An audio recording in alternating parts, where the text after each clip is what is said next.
बोले विष्णु भगवान की जय। छठ तिला एकादशी माघ मास के शुक्ल पक्ष की एकादशी को व्रत रखा जाता है। इस दिन तिल को 6 प्रकार से प्रयोग में लिया जाता है, इसलिए इसे छठ तिला कहा जाता है। नंबर 1, तिल को जल में डालकर स्नान करना। नंबर 2, तिल का औबटन लगाना। नंबर 3, तिल की संविदा बनाकर हवन करना। नंबर 4, तिल के लड्डू का भोग लगाना। नंबर 5, तिल को भोजन में सम्मिलित करना। नंबर 6, तिल का दान करना। इस तरह तिल को छठ तिला एकादशी के दिन 6 प्रकार से प्रयोग में लाना चाहिए। आइए सुनते हैं छठ तिला एकादशी की कथा।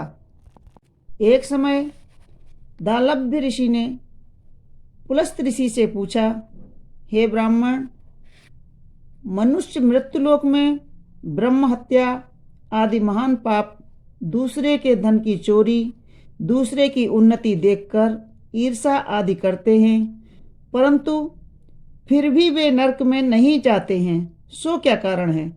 वह न जाने कौन सा अल्प दान या अल्प परिश्रम करते हैं। यह सब आप कृपा पूर्वक कहिए। इस पर पुलस्त ऋषि जी बोले, हे महाभाग, आपने मुझसे अत्यंत गंभीर प्रश्न पूछा है।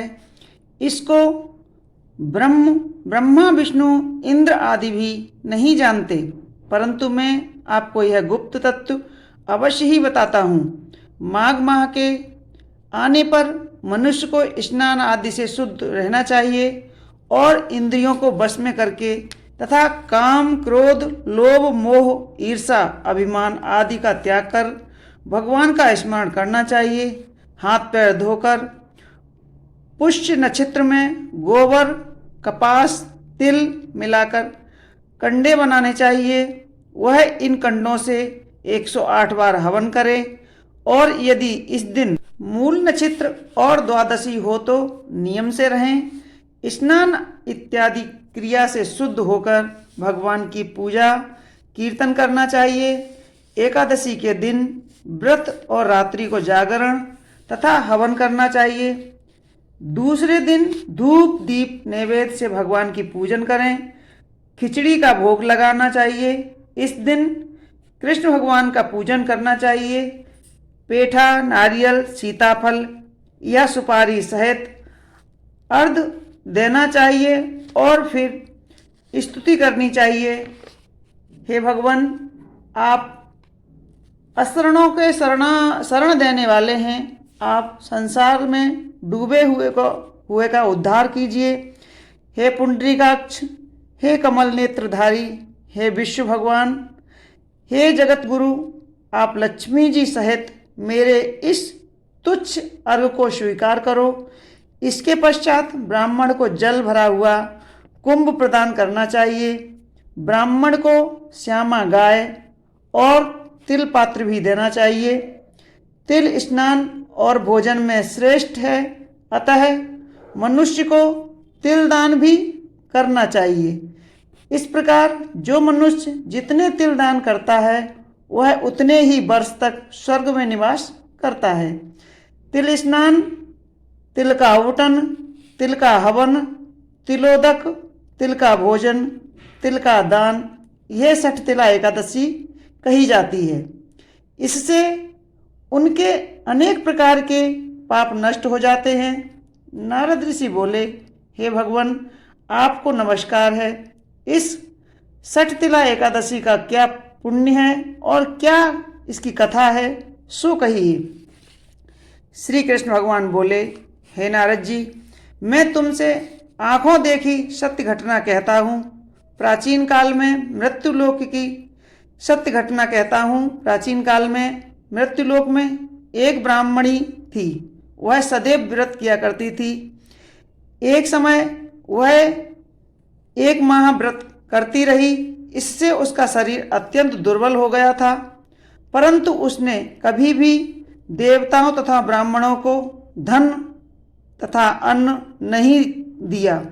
इस प्रकार मैंने सोचा, इस ब्राह्मणी ने व्रत आदि से अपना शरीर शुद्ध कर लिया है और उसको वैष्णव लोक भी मिल जाएगा, परंतु इसने कभी भी अन्नदान नहीं किया, इससे इसकी तृप्ति होना कठिन है। ऐसा सोचकर मैं मृत्युलोक में गया और ब्राह्मणी से अन्न मांगा। वह बोली, आप यहाँ किस लिए आए हैं?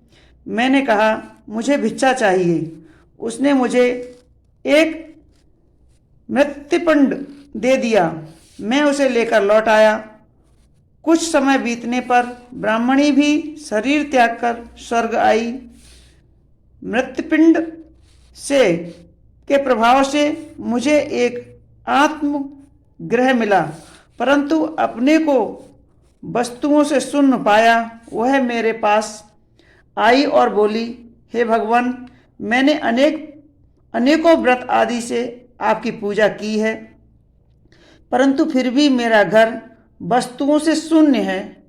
मैंने कहा, तुम अपने गृह जाओ और देव स्त्रियां तुम्हें देख आएंगी। जब तुम उससे सठतिला एकादशी का पुण्य और विधि सुन लो, तभी द्वार खुलेगा।